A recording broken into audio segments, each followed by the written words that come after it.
What's going on, everybody? Shonen Express here, coming to you with another weekly newsletter video. Now, this week was super exciting for multiple reasons for me, so I'm excited to get into it. So let's just go.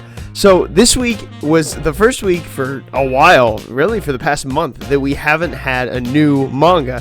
And so the cover this week went to Undead Unluck, and this is Undead Unluck's 1-year anniversary. It's crazy to me to think that it's been a whole year that we've had Undead Unluck running in the magazine. It still feels like kind of a new manga to me. So it was cool to see it get a year, and for this to be a little celebration of that with it getting the cover. And again, Undead Unluck is not a manga that gets the cover all that often in Weekly Shonen Jump. So it was cool. It was cool to see it have the cover. But this week's chapter was a pretty good one for the 1-year anniversary.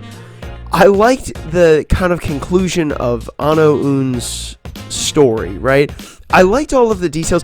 I'll be honest with you guys, this arc has been very confusing for me because of Ano-un.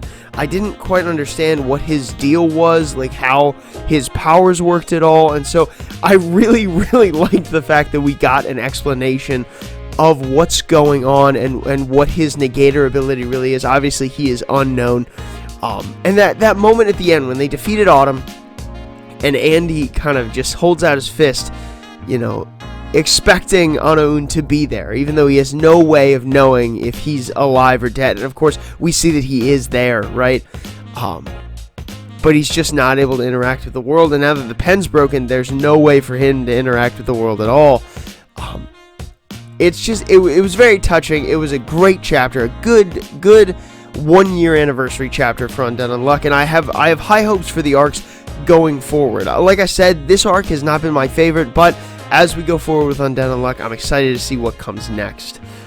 There was nothing new in the magazine, as I said before. There was also nothing that ended in the magazine, which is good because we need to retain all of the things that we have going. But One Piece was on break this week, and again, Oda is going to take breaks periodically.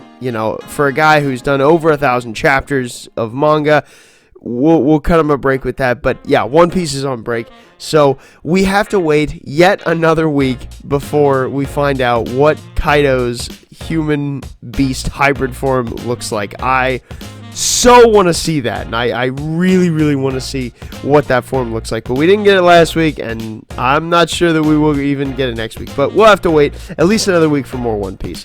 But there was also nothing special there was no specials running the magazine. Now, I have heard that there will be, Weekly Shonen Jump is starting this, run of specials in the magazine. So for the next couple volumes of Weekly Shonen Jump, there will be a special chapter in each volume.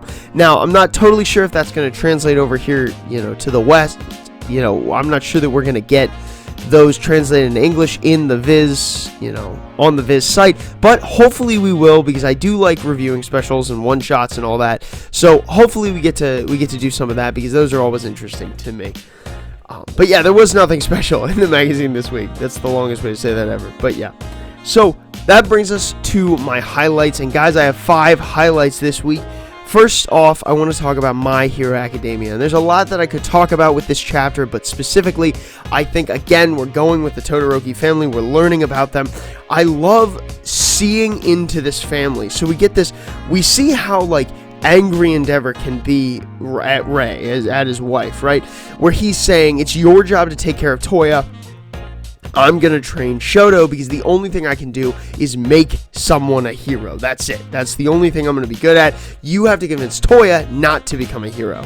And obviously that's a ton to put on Ray's shoulders. That's obviously you could see her start to crack, and you see how every member of the family was affected by Toya's kind of losing his grip on sanity. We see Natsu as Toya's talking to him in the middle of the night, and he's like, why can't you talk to somebody else about this? And Toya's like, why don't you understand? And obviously when Ray tries to confront Toya and he just loses it on his mom, he says, you're responsible too. That, obviously that's going to shake the psyche of Ray a lot. And then obviously we know what happened with Toya, and they assumed that he died. Obviously he did not.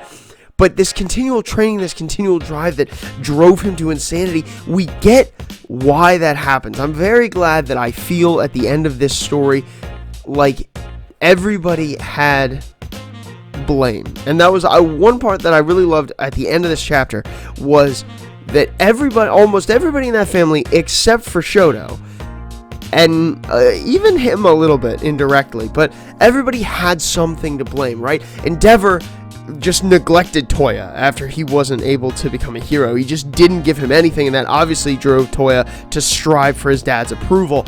Rei was, she was silent and complicit in this whole affair to make him this hero and then silence him, so obviously she's at fault. Natsu didn't speak up. He didn't help his brother when his brother was clearly losing his grip on sanity when they were kids, and so everybody's at fault, and even Natsu recognizes that, and there's all these pieces. I really like this. This family is broken, as the oldest daughter, and now I'm forgetting her name, but as she says in this chapter, she knew that the family was broken. This family is broken, but I love that we're seeing through Shoto, this might be the way to bring this family back together. And I love that we got that picture of Shoto and Deku at the sports festival, which is what I imagine that was. I'm pretty sure they were in the uniforms, but because that's a major turning point in Shoto's character, and I love that we got to see that and see that's how the Todoroki family is going to move forward, is through Shoto being the hero for the family. I really like this chapter, and I've talked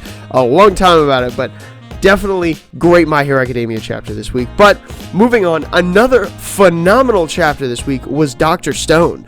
This was a great Dr. Stone chapter for multiple reasons. First of all, I love how fast Suika is.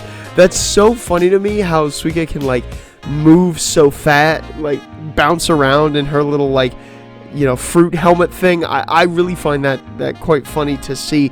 But then Matsukaze being able to grab that knife and freeing Ginro, and just him then standing up using that stick to fight. That was such a good moment where Matsukaze really believes that Ginro will be brave. He will stand up. And Ginro, who's been a coward for a while, finds his courage again. He's like, I won't let them kill Suika. I will stand up. I really like that. And he kind of convinces himself that he's strong. And again, he was one of the two guardians of the village that we saw in the beginning of this manga. So I mean, Ginro's no pushover. He can definitely pull his weight. But at the same time, I love that he finds his legs again, and then Stanley just obliterates the stick. You guys let me know in the comment section if I'm wrong, but I actually don't see any damage done to Ginro at all, just to the stick, which is incredible. That's an incredible shooting ability by Stanley. But also on top of that, Francois is a genius. She figures out that Stanley won't kill them if they're civilians, and immediately goes, we're civilians, we're not part of the enemy party, we're not part of the enemy, because Stanley and all the others are operating as soldiers, not as just these random, killers. And so Francois is able to figure that out, use that, and Stanley concedes right away. Stanley says, no, we won't kill you. Well, you'll be a prisoner of war, just like Ginro and Matsukaze were.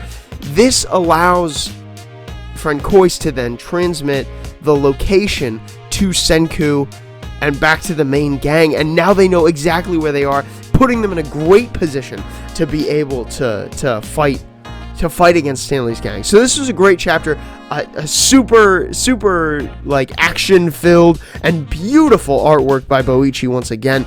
This chapter was just, it was great. It was a just crazy good chapter. I don't know what else to say. It was really good. So definitely check Dr. Stone out this week. But moving on, I also want to highlight Sakamoto Days, another manga I don't get to highlight all that much, but I had to do it this week. First of all, I think the art in this manga this week was stepped up in a major way. I think this was some of the best Sakamoto Days art that we've gotten so far. And I love Sakamoto's reliance on, he's like, my family will hold it down. And I really, really liked that. I thought that was really cool. And then we get to see Lou fighting that girl, and I forget her name, the assassin girl that comes after her. That was a really cool fight. I really liked seeing them fight, and I liked how Lou was drunk most of the time. But then she still says, our rule in our family is to not kill, so I won't kill you. I really like that. I thought that was cool. I love how that fight ends, too. I like that they, the girl is just super, excited that Lou is as strong as she is. But yeah, that was like a really cool part. And then obviously the whole fight with Sakamoto and Heart and Boiled was so cool. Their fight was awesome. First of all, last week I think I talked about how I really liked Boyle's weaponry. I really liked the pistol gloves and the little bombs that he had. Obviously those were used in this chapter, but this chapter was mostly about Sakamoto wrecking shop against Boyle. I really like that. I loved seeing it. And that scene where they're in that Ferris wheel car at the very end is so flippin' cool. This was a great Sakamoto Days chapter. I had to highlight it. But moving on, I want to highlight once again Hardboiled Cop and Dolphin.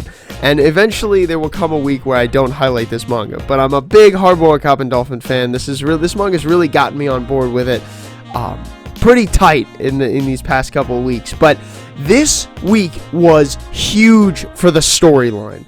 So Chaco has been with us this whole time. And we've just found out crazy things. Obviously, we got all that stuff with the MIU in the beginning, and they're preparing to fight. And then Okina having that leg. And so there's apparently like 5 Poseidon Draco things. And if you acquire all 5, then they're going to submerge the whole world in water. I'm guessing that that's the plan of the Cult of the Sea. But and so one of those is this leg that Okina's using. And so we get this chapter where she's having to fight the MIU, and then Chaco turns into what I think they say is Poseidon himself. Like she becomes like, or channels Poseidon into her. And so she's telling Okina, don't use the leg, and then when she does, obviously there's a reaction, and then she steps up into the fight and stops those MIU agents with whatever power she's using.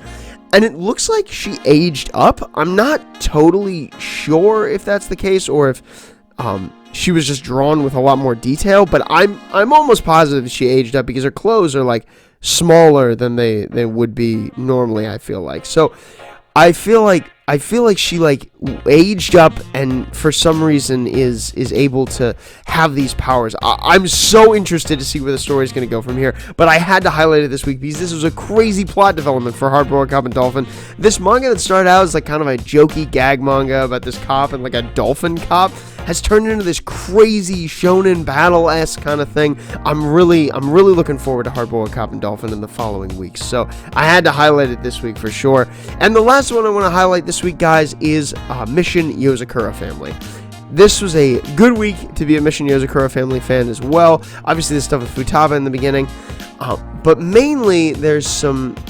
I want to talk about more the middle and end of this chapter. So we did get that ice guy. We get to see the ice guy use his powers, and Kengo use his power. He makes like a bunch of duplicates of himself. I thought that was really cool. I'm really excited. I hope we get to see more of their fight. But overall, I'm just really hyped that we get to see the Yozakura Family kids' powers. Obviously we've known Kyoichiro's powers for a while, and Nanao's a little bit too, but like, I like that we get to see the other kids' abilities, right? Futaba, obviously, we got to learn a lot about in the past weeks, but this week we got to learn, Kengo's little ability to make those clones was really cool, but we didn't spend a whole lot of time there. We spent a lot more time with the other guy, Kurosawa, I think, Kurogawa, maybe, I don't know. It's Kuro something, I know that, but before we even get there, right, I love that little, like, fox girl thing is like, don't kill the other experiments, and then that guy puts his hand on her head, and she, like, turns instantly. That was creepy. That was super creepy. I have a lot of questions, but I wanted to highlight that part, because that was super scary to see this little girl, like, manipulated like that. I didn't like that at all, but then we get to know about this Kurogiri. He's like a serial killer who just didn't feel anything toward death, whether his own death or others' death, and so he kept killing, and obviously they modified his body to have this metal coating, which was really cool. But then we get Shinzo's like ability, which is this super cool thing he invented, this like wrench thing that wraps around his body, can become any kind of metal. That was really cool. I really thought that Shinzo was really dope using that weapon. And so I loved seeing that. It was a cool Shinzo moment. It was super, super cool. Shinzo is one of my favorite members of the family already, but I liked seeing his ability this week. And I love that little flashback where he's telling his mom, like, he's trying to create something that can protect the whole family. It was very heartwarming, very cool, and definitely a lot of cool fight scenes, a lot of cool power systems being introduced to this manga. I really liked it this week. So yeah, I had to highlight it. But guys, that's all I got for you this week. Thanks so much for listening to this video. If you guys have anything to say, leave it down in the comment section. I'd love to interact with your comments. I love doing that all the time. And subscribe to this channel. So I bring you these weekly newsletters every single week, along with, usually a midweek video of some kind. And don't forget about the Pillow Fort podcast that I'm doing with Kate and Shania. We're going through the Promised Neverland right now, so jump on that if you'd like to do that. But guys, like I said, like the video, subscribe to the channel, comment down in the comment section. But until next time, this is Shonen Express, signing off.